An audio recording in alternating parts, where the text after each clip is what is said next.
You can't even handle household chores, so we might as well get a divorce, Tom, he said with a smirk as he entered the hospital room. I was connected to various medical devices, and a girl I didn't recognize stood by his side. Little did Tom know I had assets worth $6 million, and divorce in this situation would be a matter of life and death for a housewife like me. Fine, he has the divorce papers, I thought to myself. I couldn't be with a man who verbally abused his wife in such a state. I reached into my bag, pulled out the divorce papers I always carried with me, and handed them to Tom with a grin. He accepted them. Now I can say goodbye to you. I'll be happy with her, so don't worry, Tom said as he wrapped his arm around the girl, referred to as Catherine Lyon. She sneered at me and said, "Take care, Miss O. You're not Miss anymore." "Take care, ma'am." With those words, the two of them left the hospital room, laughing. But their happiness would only last for now. Alone in the room, I couldn't help but laugh out loud. Today was Friday, so the divorce would be processed on Monday. Oh, I couldn't wait for 3 days from now. My name is Annalie Johnson, a 45-year-old housewife from a regular farm. I didn't have any particular skills, but I was proud of my vast cooking repertoire. My husband, Tom, and I were the same age and had been college classmates. We both came to New York from the countryside, and since we lived alone, I used to cook various dishes for Tom using the vegetables and rice sent from my family. People often said I had captured his heart through his stomach, and I was aware of that. Tom was and still is incapable of doing any household chores. I had been taking care of him since we were dating, and after getting married, I continued to handle all household tasks. Sadly, we were not blessed with children, but we enjoyed our life together as a couple. We both loved to eat, and on Tom's days off, we'd often go on drives for small trips just to enjoy delicious food. When we first got married, Tom was kind. But about 3 years in, he became quite controlling. Well, he never laid a hand on me, but his remarks became curt, and he would often say things that hurt. But I didn't have the energy to fight back, assuming he wouldn't listen anyway. Because I was a full-time housewife, I felt inferior and couldn't stand up to him. Tom joined a renowned company after graduating from university, but he resigned after about 5 years. He quickly found new jobs, but would resign from them after short periods. Because of this, our income was unstable, and we often struggled with our finances. However, at the company he'd been with for the past 2 years, he seemed to get along with his colleagues. I had faint hopes that he might work there for a long time. Then one day, Tom came home earlier than usual. "I'm home. I quit my job." "What again?" I unintentionally voiced my surprise, causing Tom's eyebrows to twitch. In a panic, I stopped cooking and rushed over to him. "I'm sorry. I was just shocked." "Huh, no welcome back greeting, and you're criticizing. You've become quite audacious," Tom responded sharply. At Tom's words, I stiffened. He was in a very bad mood today, and if I misspoke, it could escalate into something worse. "I'm sorry," I said cautiously. "As long as you understand," he grumbled. My apology had somewhat placated him, and he sat on the sofa, turning on the TV. I quietly placed a beer and a glass on the table. "Do you want dinner or a bath?" I asked. "Food and alcohol," he replied. To avoid upsetting Tom, I played the role of the submissive wife.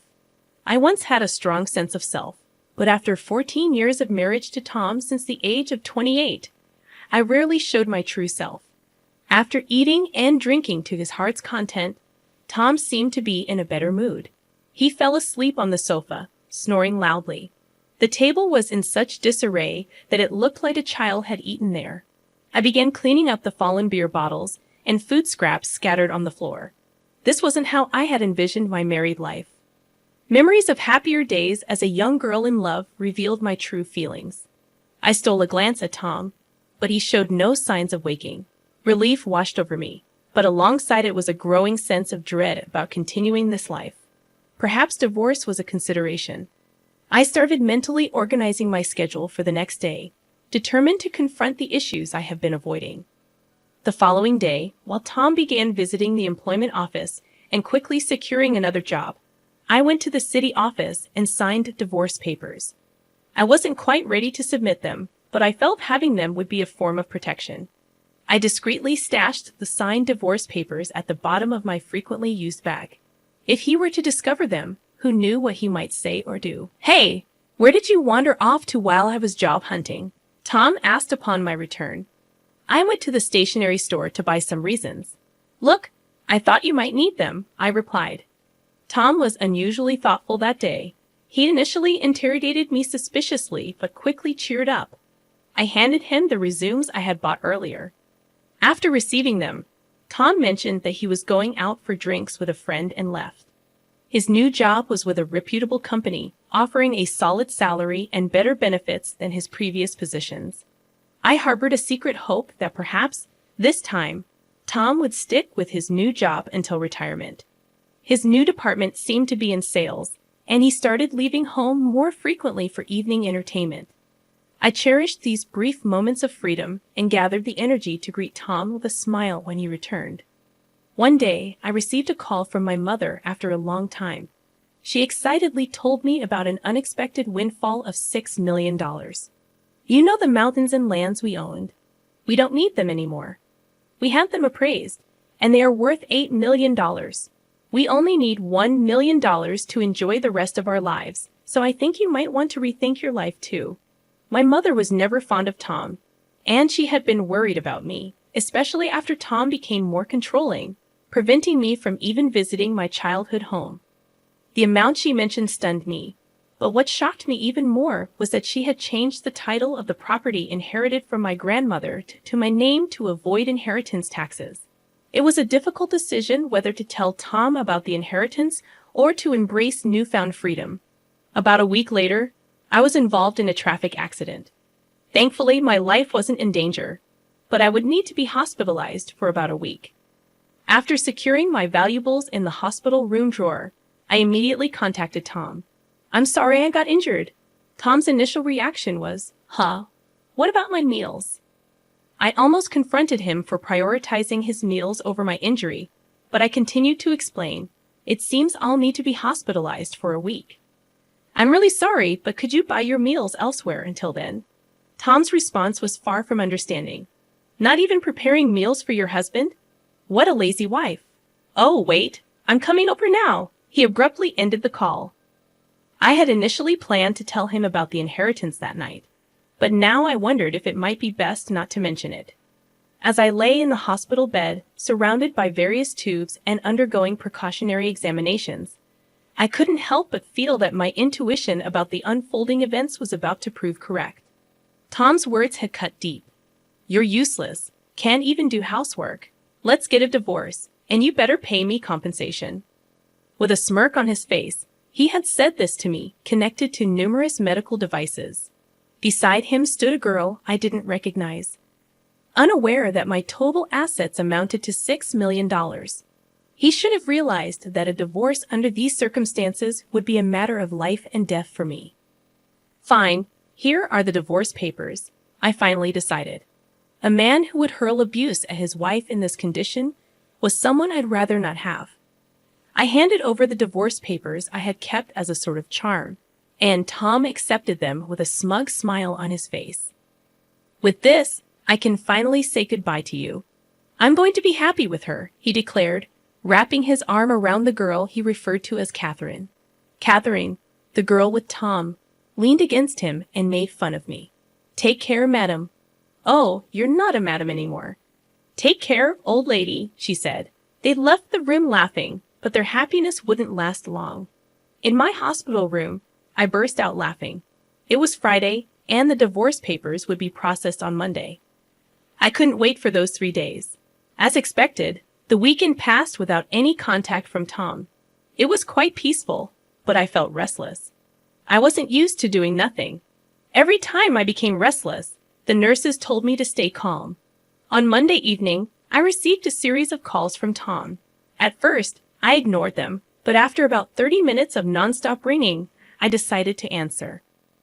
I told him to stop being so persistent.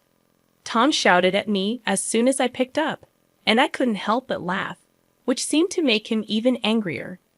Tom was furious about the divorce papers not being accepted. I chuckled and told him that I had previously filed a notice of non-acceptance. I reminded him of how he used to casually mention getting divorced whenever we had a fight. I thought it wouldn't be a good idea if he filed for divorce on a whim during one of our arguments. Tom was upset but quickly changed his mind. He wanted me to withdraw the non-acceptance immediately. However, I had decided that I wouldn't just do everything he said anymore. I explained that I couldn't do it until I was discharged, and we needed to go through procedures at the municipal office before I could leave the hospital. Tom's selfish demands made me laugh even more. It seemed like he wanted to register his marriage with Catherine, whom he brought on Friday. Tom was panicking, and I asked if her name was Catherine and if she was his mistress. Tom clarified that she was his new wife, and since we weren't divorced yet, she technically was my mistress. I calmly responded to Tom's nonsensical remarks, making him groan. I made the decision to hit him where it hurt the most. I mentioned that he would hear from my lawyer about the division of property, including the trouble this time. I had always taken care of the household chores and had never cheated on him. It was clear that Tom was the responsible party, not me. Tom seemed genuinely puzzled and believed that not taking care of him while I was hospitalized would make me at fault. I explained patiently that not being able to do housework during my hospitalization didn't make me at fault. He had abandoned taking care of me, and even if I were a child, it would be considered neglect. But as an adult, he should be able to take care of himself, so it didn't make me at fault. Tom's logic was baffling, and even a judge would be shocked. Finally, he seemed to understand, but he still believed he was right. He insisted that Catherine was his new wife, and I was no longer of any use to him, so it didn't apply. I pointed out that he was dating her behind my back, which was clearly cheating. Tom still didn't seem to get it, and he believed he was right. I decided to end the conversation and told him to communicate through a lawyer from now on. I hung up the phone without listening to his protests. Tom called multiple times, but I ignored him, and eventually he gave up and fell silent. I was relieved, but the next day brought another headache. The phone kept ringing from 9 o'clock in the morning, and I pressed the call button. Tom complained about not being able to withdraw money from a bank account. If it was a joint account, he should be able to withdraw without any issues. But I remembered the bank cards and passbooks I had left at home and asked Tom if he was trying to access my account. Tom confirmed that he was trying to take money from my account. Tom was furious and continued with his unreasonable arguments. He didn't seem to understand what I had explained the day before. When I was going to be hospitalized for a week, I had called the bank to prevent any withdrawals until I could handle it personally after being discharged. This was to stop Tom, who wasn't careful with money, from using my savings while I was in the hospital. My decision turned out to be the right one. It's not right to try to take money from an ex-wife's account, especially after a divorce. However, Tom didn't see anything wrong with it and asked me to make a withdrawal immediately. I reminded him that we were practically strangers now, and I had no money to give to strangers. Tom was shocked by my resistance since I had never stood up to him like this before. He insisted that I send the money and pay compensation for not doing housework. Unfortunately, it seemed that despite his academic capability when we first met, he lacked common sense after 17 years of marriage. I addressed Tom as if he were a child, explaining that I was no longer his submissive wife, and we would settle the property division through a lawyer. He became angry and threatened to come over right away. I didn't mind if he came to the hospital, but I had already asked the nurse's station not to let anyone in except for my parents, so it was unlikely he could get to my room. However, Tom did come to the hospital, but it seemed he was stopped at the nurse's station as my phone kept ringing. After ignoring it for a while, it switched to messages, and my screen was flooded with notifications. I saved all of them as evidence and contacted my lawyer. After a while, it seemed that the lawyer had gotten in touch with Tom as the messages stopped coming in. Just when I thought it was over, there was a new development. I was informed about a visitor named Karen, whom I had known for a long time and shared my interests. She had responded to my posts about dining experiences on a social media platform. We used to go out for meals together before I got married. She expressed concern about my injury and shared her suspicions that Catherine, the young girl with Tom, was having an affair with my husband. I was shocked and asked her how she knew it. It turned out that Catherine was Karen's niece. She had told her sister, Karen's mother, about getting married to a 45-year-old man, and when Karen saw a photo, it was of my husband. I couldn't believe the twist of fate. Karen had already informed her sister about the trouble her niece had caused me. Karen was thinking of demanding compensation from Catherine and assured me that our friendship would continue. She didn't want to lose a precious friend over the situation. She had scheduled a meeting with them to sort things out. I was grateful for her support and friendship, which had lasted for over 20 years. The next day, after leaving the hospital, I went to a private restaurant room with my lawyer. Tom and Catherine were already there, enjoying an expensive traditional meal. I was surprised at their audacity. Tom reminded me to bring money and pay for the meal. I decided to stand up for myself and told them to handle the payment themselves. I was there to demand a share of the assets from both of them. Ignoring Tom's rude comments, my lawyer and I took our seats and presented evidence to show that Tom was at fault. We showed legal documents explaining why Tom was responsible and documents regarding the division of property. We'd also displayed photos provided by Karen, which showed Tom and Catherine together and Catherine with an unknown man entering a hotel. This surprised Tom and Catherine, and they stopped eating. Karen arrived at the right moment and admitted to taking those photos. Catherine was confused about her aunt being there. Karen explained that she wanted to continue being friends with me, even though she demanded compensation from Catherine. She felt that Catherine's actions were despicable. Catherine mentioned being pregnant, but when Karen saw her, she didn't look pregnant at all. Tom seemed shocked by this news, and Catherine suddenly admitted that she had lied about the pregnancy and apologized. She had been looking for wealthy older men, and Tom was the one who fell for her scheme. She confessed that she had lied about being pregnant because Tom showed no signs of wanting to divorce. Tom was speechless, claiming he had no money to give. Karen mentioned that she would bring Catherine for another apology later and took her out of the restaurant. Tom tried to convince me that he had been deceived and asked if we could start over. He said I couldn't work since I had always been a housewife. I told him I could live without him and that I'd be filing the divorce papers soon. I revealed that I had around $6 million in personal net worth, so I could live comfortably without working. Tom was surprised and wanted a share of my money, but I explained that it was my personal inheritance and didn't count as marital assets.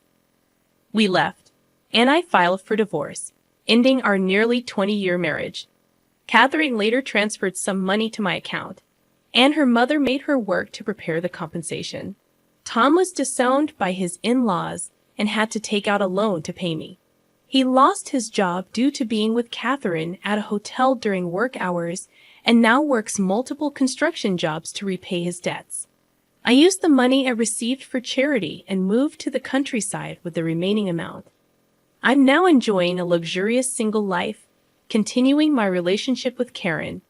We plan to stay single and even share a room, go on food tours, and take short trips together.